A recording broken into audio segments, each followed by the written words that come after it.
On est avec Jay Grandman. Oh yeah, ça c'est un jingle. C'est son nouveau nom un peu US. Chaque semaine, il y a Jérémy un nouveau nom. Grandman. Oui. Jay Grandman, mais c'est comme ça que je me présente aux US quand Toujours. Non, je vais pas. Tu y vas pas? Tu y vas pas? Ben, ça fait longtemps. À tes étudiants, c'est-tu comme ça que tu te présentes? Dans Jay, oui, quand même. Moi, c'est Jay Grandman. Mais moi, je dis souvent Jay, Jérémy, mon vrai prénom, mais je leur dis, vous pouvez m'appeler Jay. Tu recommences ton cours à Grasset, je me trompe pas? Exactement, oui. Et c'est le titre du cours encore? C'est le titre du cours, c'est Dynamique des entreprises et des organisations, où on pourrait dire un cours de management. Tu sais, on apprend les bases de l'entreprise, Oui. les différents postes d'entreprise, puis aussi tout ce qui est autour de l'interne, externe d'une entreprise. Mais quand tu viens nous voir tout l'été, c'était pour parler beaucoup web, médias sociaux, etc., qui est une autre corde à ton arc.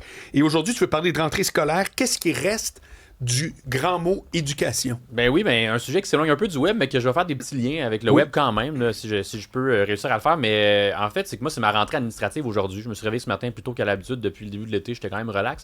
Puis là, on est arrivé au cégep, tous les professeurs, personnel non enseignant, la direction, pour préparer la rentrée qui débute officiellement jeudi. Donc, les étudiants vont arriver jeudi au cégep où j'enseigne. Ça, c'est curieux. Il y a des cégeps que ça commence jeudi, d'autres vendredi. D'autres vendredis. C'est comme Pourquoi on commence la semaine à la fin de la semaine? J'imagine c'est pour faire un décompte de 15 semaines pile. Donc, avec les journées pédagogiques, il y a une journée pour les élections aussi, une journée pédagogique, une journée à la fête du travail aussi. Donc, tu pourrais arriver à un vrai 15 semaines. Le taux d'absentéisme va être élevé. Bon, peut-être, mais moi, j'enseigne en fait aux premières années, première session. Donc, le taux d'absentéisme. Ils sont un peu craqués. Ils vont arriver du secondaire. Ils ont quel âge? 17? Ils ont 17 ans, ouais, Okay. 16, 17, majoritairement. Puis, moi, c'est ma troisième rentrée automnale, ma 6e session d'enseignement. Puis, à chaque fois, des nouveaux visages vont s'asseoir devant moi. C'est une nouvelle session, tout est à faire. Puis, comme je disais, j'enseigne aux jeunes qui sortent du secondaire, qui rentrent au cégep, donc des jeunes, des adultes, les adultes de demain. Puis moi, ma question, comme tu as dit au début, qu'est-ce qui reste de l'éducation? Parce que souvent, je vois même sur les médias sociaux, puis j'enseigne en administration, comptabilité, management, marketing, cégep, université, là, on peut apprendre ça maintenant en ligne, ça sert plus à rien. J'entends souvent ce discours-là, des fois en entrepreneuriat, tout ça. Puis moi, je trouve que l'éducation, c'est d'autant plus important aujourd'hui, encore avec toutes les menaces qu'on a au niveau de l'IA, j'y reviendrai, mais surtout pour rencontrer plein de gens. Puis moi, j'adore ça, voir les nouveaux visages, parce que tu vois, le développement des étudiants devant tes yeux, c'est comme un passage obligé, 2 ans de cégep, mais ça te change tellement, je trouve. Est-ce que les jeunes le prennent encore au sérieux? Parce que c'est vrai qu'on l'entend, souvent, quand t'es pas, on appelait ça les sciences pures, là, je sais plus comment ça s'appelle aujourd'hui, mais quand t'es pas dans ce profil-là, c'est comme si c'est facile, ça sert pas à grand-chose, tout ce qui est sciences humaines-ish, là, il y a beaucoup de gens qui roulent des yeux. Est-ce que les jeunes sont investis encore aujourd'hui? Ben moi, pour ce que j'observe, oui. Écoutez, à cet âge-là, c'est sûr qu'on a plein de choses qui se passent dans notre vie, là, au-delà des études. On a 17-18 ans, là, c'est l'âge adulte qui arrive, on a le côté social. Bon, des fois, peut-être que certains cours peuvent moins nous intéresser, mais moi, ce que j'aime aussi, c'est voir encore au cégep qu'on a plein de cours dans plein de domaines. Moi, j'enseigne en administration, mais il y a encore, oui, un cours d'histoire, justement, les sciences humaines, des cours de politique, des cours de littérature, les cours généraux mais pour mener aussi. à quoi? C'est souvent ça qu'on entend. Exact. Mais ça, c'était ça aussi avant. C'était ça aussi J'entendais avant, la même affaire. Mais en coin Saint-Cyr, t'es à la fin. Ben, ça sent que t'es allé à l'école. Je vois la différence avec quelqu'un qui n'est pas allé. Exactement. Puis c'était un de mes points à la fin. Je te dis, la culture, justement, c'est super important, la culture générale. Mais tu sais, des cours, oui, de spécialisation, moi, c'est sciences humaines, administration, mais tous les cours qu'on a forgent un peu la personne qu'on devient plus tard. On entendait ça, sauf qu'aujourd'hui, notre monde, plus que jamais, est en transformation avec les types de jobs qui changent, avec les opportunités qui changent. On est dans un monde qui est tellement en changement que si on l'entendait il y a 20 ans ou 60 dans ton cas. Non, j'avais pas 0 ans. C'est ça. Mais imagine aujourd'hui. C'est pas moi, là, mais imagine aujourd'hui où on essaie de rallier le monde de l'éducation. Ben voilà. Faut-tu vraiment le. On essaie de rallier les deux mondes, le marché du travail puis l'éducation. Puis en ce moment, c'est dur d'arrimer les deux. Mais moi, ce que je constate, c'est qu'en tant que mon expérience comme étudiant, moi, en plus, j'ai la chance d'enseigner dans mon ancien cégep où j'ai moi-même étudié il y a ça 12-13 ans. Donc, je remarque qu'il y a beaucoup de choses aussi du côté humain qui sont similaires. En tant que prof, on a un impact, là, j'y reviendrai, mais sur les étudiants, d'un côté aussi humain, on se découvre soi-même. Justement, il y a tout le stress de performance qui est aussi présent avant qu'il l'est aujourd'hui, la confiance en soi. Mais oui, la menace, évidemment, de l'IA, tout ça, on en parle depuis des années, depuis 2-3 ans avec la direction, tout ça. Mais ça se vit comment dans l'école? Ça se vit qu'on doit changer nos pratiques d'enseignement un petit peu. Moi, j'ai pas connu le avant parce que je suis arrivé 2023-2024. Fait que c'était le après, là, évidemment.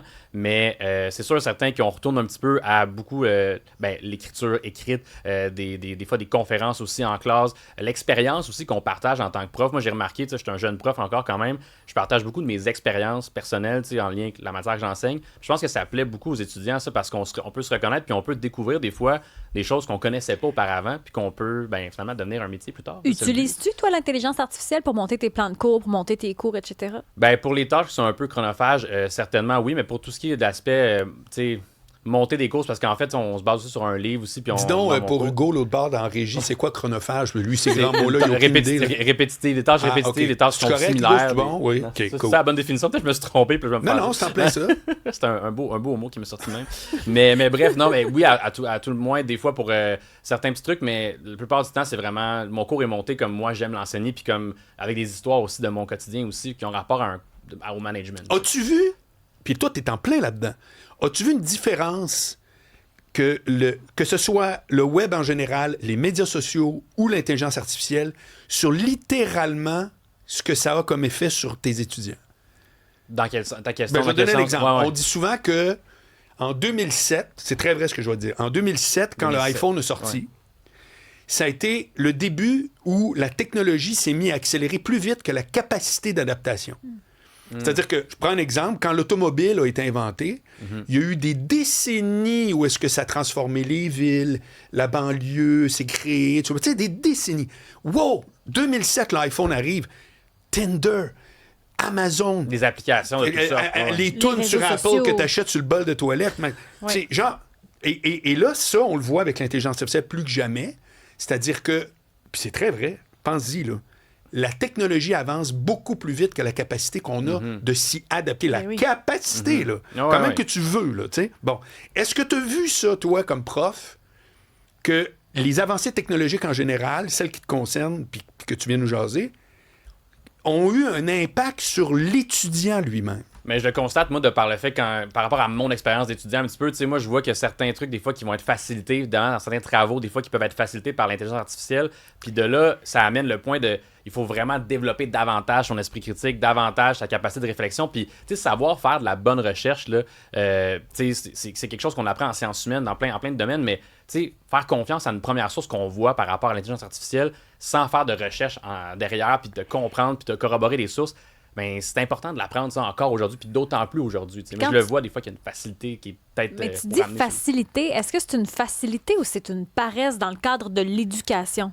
Mais des fois, ça peut être un mix des deux dans le sens où, tu sais, ces jeunes-là n'ont pas connu peut-être le avant. Fait que là, c'est accessible à moi, je vais le faire. Il faut, en tant que prof, je pense, se ramener, dire, ben c'est important d'apprendre la bonne méthode aussi, puis pas prendre la facilité parce que tu dois développer ton esprit critique aussi. Puis c'est quelque chose qui va te servir inévitablement sur le marché du travail plus tard. Même si les jobs vont changer dans 5-10 ans, ton esprit critique, lui, tu forges à développer par plein d'expériences, va te rester, tu sais. Puis cette curiosité-là aussi d'apprendre doit être développée toute sa vie. Au cégep, je pense des fois qu'on arrive à un âge où on a plein d'autres choses, mais il faut aussi penser qu'à l'université encore aussi, il faut continuer à être curieux. Puis c'est une grande qualité aussi, je pense, dans le monde entrepreneurial, dans le monde qui nous occupe présentement, d'être curieux académiquement, là, intellectuel aussi. Là. Je pense que c'est très important.